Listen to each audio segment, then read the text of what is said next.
नमस्कार, न्यूज 18 मध्य प्रदेश छत्तीसगढ़ देख रहे हैं आप। मैं हूं आपके साथ प्रशांत कटारे। खबरों का रुख करेंगे। ये गुरु बाबा रामदेव और विवादों का चोली दामन का साथ रहा है। कोरोनिल दवा के बाद एक बार फिर आयुर्वेद और एलोपैथ का विवाद थमने का नाम नहीं ले रहा है। इसी पर देखिए ये खास रिपोर्ट।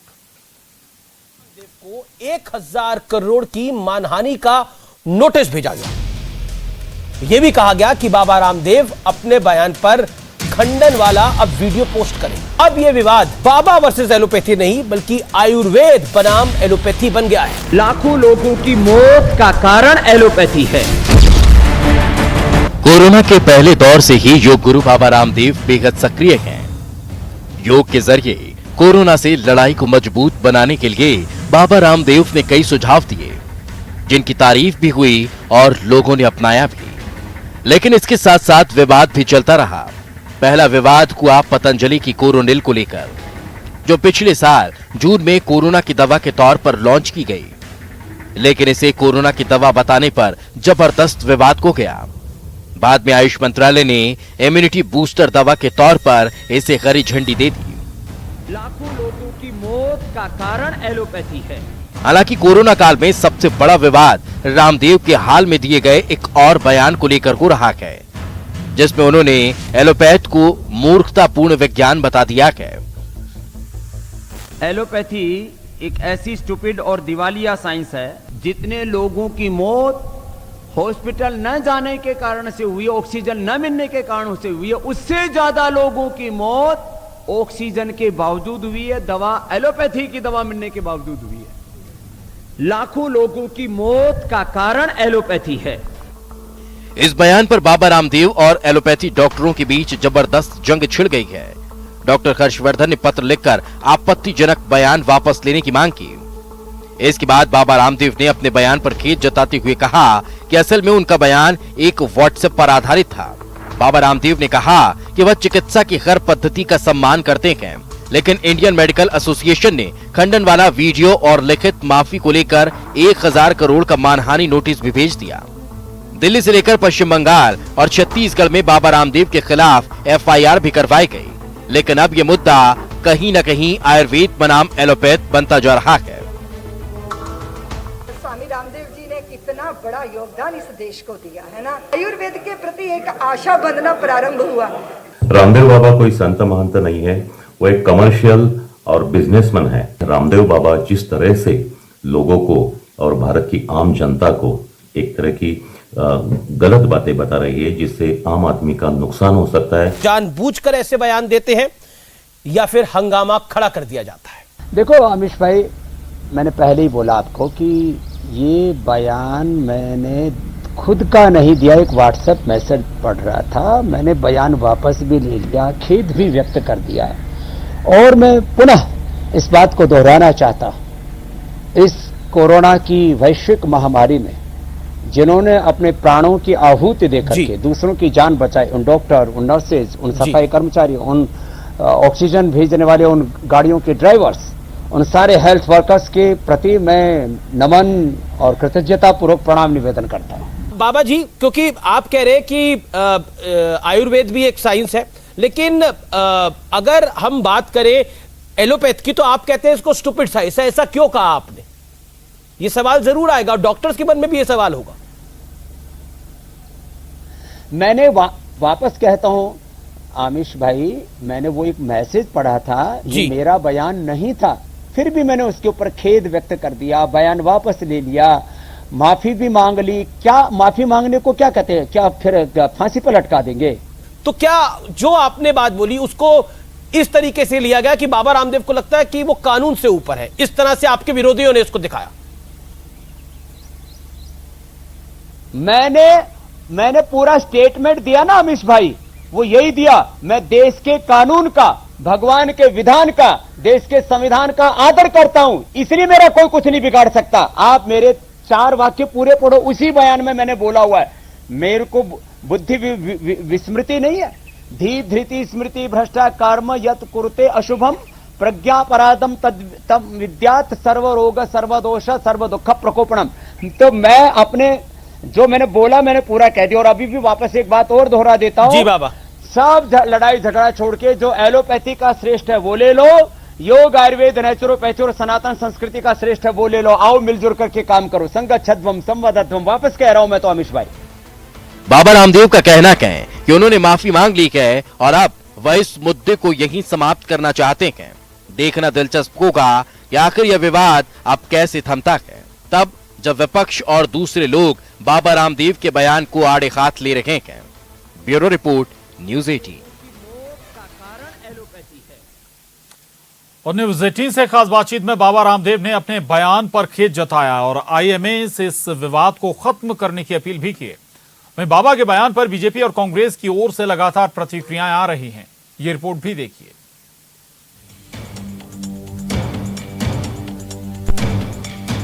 योग के जरिए कोरोना से लड़ाई में अपना अहम योगदान बताने वाले बाबा रामदेव अपने दिए बयान के बाद खुद फंस गए हैं। इधर भोपाल में कांग्रेस के प्रवक्ता अजय सिंह यादव और पूर्व मंत्री पीसी शर्मा ने तंज कसते हुए कहा कि बाबा ने जो कहा वो निंदनीय है। वहीं मध्य प्रदेश चिकित्सा अधिकारी संघ के प्रदेश अध्यक्ष डॉक्टर देवेंद्र गोस्वामी ने कहा कि सभी पैथियों का सम्मान होना चाहिए।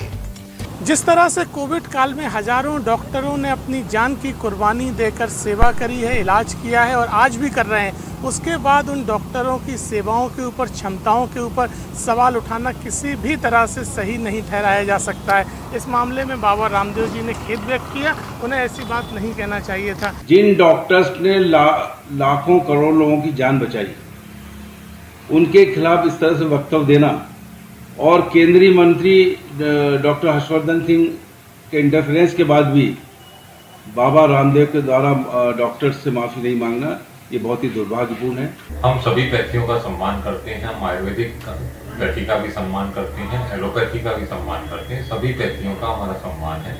हम ये चाहते हैं कि कोई भी किसी भी पैथी में टीका टिप्पणी नहीं करे। बाबा रामदेव जी द्वारा जो चिकित्सकों के प्रति और एलोपैथी के प्रति जो अपना दृष्टिकोण बताया है या उनकी खिलाफत की है, यह अति निंदनीय है। छत्तीसगढ़ में भी कई जगह बाबा के खिलाफ एफआईआर दर्ज कराई गई है। बीजेपी का कहना है कि बाबा ने खेद व्यक्त किया है और माफी मांग ली है, इसीलिए आईएमए को विवाद खत्म कर देना चाहिए। इधर कांग्रेस का कहना है कि बाबा रामदेव पर कार्रवाई होनी चाहिए।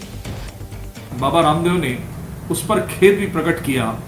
मुझे लगता है कि इंडियन मेडिकल एसोसिएशन के जो सम्मानित डॉक्टर्स हैं, जो अपनी सेवाएं लगातार दे रहे हैं कोरोना पेशेंट को, मुझे लगता है कि आपस में बैठकर हमें निश्चित रूप से इस विवाद को समाप्त करने की आवश्यकता है। आईएमए ने इस पे आपत्ति दर्ज किया, उसके बाद उन्होंने अपनी हठधर्मिता दिखाते हुए आईएमए से 25 से 28 सवाल भी दागे थे। तो रामदेव जी, यदि उनको ऐसा लगता है कि उन्होंने जो कहा था वह गलत था और आपके टीवी चैनल में उन्होंने स्वीकार भी किया, तो उन्हें इस चीज को बिना लाग लपेट के स्वीकार करना चाहिए। कांग्रेस प्रवक्ता आचार्य प्रमोद कृष्णम ने अपने तंज भरे ट्वीट में लिखा कि दूसरों को काले बाल करने का नुस्खा देते हैं, लेकिन अपनी ही दाढ़ी को दूसरी कंपनी के कलर डाई से रंगते हैं। जरा सोचकर देखिए, जो आदमी सिर से पांव तक इतना नकली और सत्य से दूर हो, वो साधु कैसे हो सकता है। न्यूज 18 से खास बातचीत में बाबा रामदेव कह रहे हैं कि उन्होंने माफी मांग ली है और अब आयुर्वेद और एलोपैथ को साथ मिलकर काम करना चाहिए। प्रतिक्रियाएं लगातार आ रही हैं। केंद्रीय मंत्री डॉक्टर हर्षवर्धन और आईएमए की नाराजगी के बाद भले ही बाबा ने खेद व्यक्त किया हो और माफी भी मांग ली हो, लेकिन इतनी आसानी से इस बार ये मामला थमता नहीं दिख रहा। Bureau report, news 18। और इधर बाबा रामदेव के बयान पर प्रदेश के पूर्व वित्त मंत्री तरुण भनोट ने कहा कि बाबा रामदेव बाबा नहीं है, वो शुद्ध बिजनेसमैन है। योगाचार है, लोगों को योगा सिखाएं, वहां तक तो ठीक है। जैसे कि हिंदुस्तान के हर गांव कस्बे में, हर बड़े शहर में, हमारे मेट्रो सिटीज तक में योगाचार एक से एक है। अब अगर आप बिजनेसमैन हैं, इसलिए आप एलोपैथी को नीचे दबाना चाहते हैं, अपने प्रोडक्ट्स को बेचना चाहते हैं, तो वैसी बात कीजिए। तो फिर हम उसका मूल्यांकन वैसा करेंगे कि आप एक व्यापारी के रूप में बात कर रहे हैं।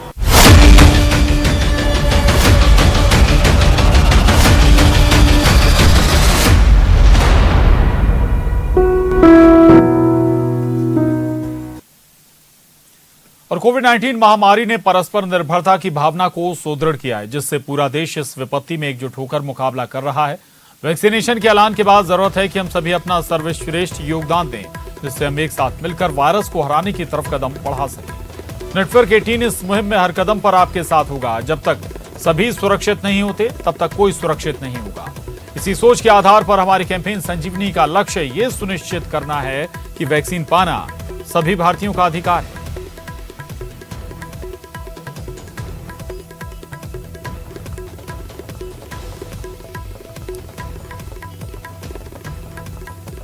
और मध्य प्रदेश, दिल्ली समेत कई राज्यों में अनलॉक की प्रक्रिया शुरू हो गई है, लेकिन इस बार अनलॉक प्रक्रिया में कोरोना टीका को भी कोरोना गाइडलाइंस में आधार बनाया गया। मतलब ये कि कोरोना टीका अब जरूरी ही नहीं बल्कि अब अनिवार्य भी है।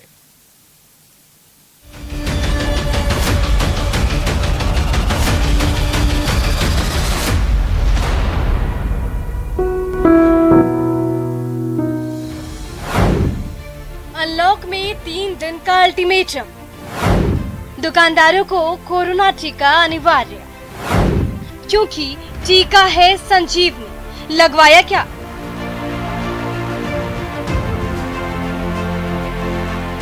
मध्य प्रदेश में लंबे लॉकडाउन के बाद अनलॉक की प्रक्रिया शुरू हो गई, लेकिन इस बार अनलॉक प्रक्रिया में कोरोना टीका को इस तरह से शामिल किया गया है कि लोग न केवल कोरोना टीके को लेकर उत्साहित और जागरूक हों, बल्कि 45 साल के ऊपर आयु वाले दुकानदारों का टीकाकरण भी जल्द से जल्द पूरा हो सके। दुकानदारों को 3 दिन का समय मिलेगा। मालिक और स्टाफ को टीका लगवाना होगा। टीके के प्रमाण पर ही दुकान खोलने की इजाजत होगी। बगैर टीका लिए दुकान खोलने पर कड़ी कार्रवाई होगी।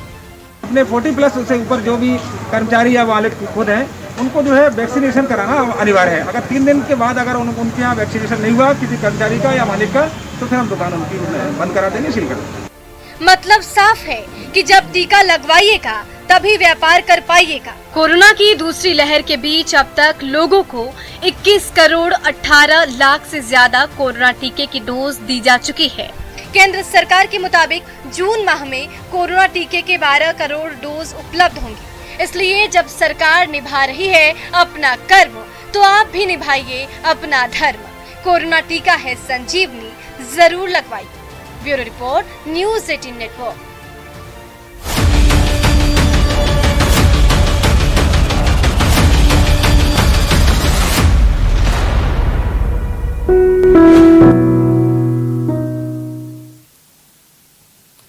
और नेटवर्क 18 ये सुनिश्चित करना चाहता है कि हर भारतीय को कोविड-19 टीका मिले। टीकाकरण जागरूकता बढ़ाने के लिए नेटवर्क 18 और फेडरल बैंक की पहल संजीवनिया शॉर्ट ऑफ लाइफ को सपोर्ट करें। Health expert Apollo 24/7।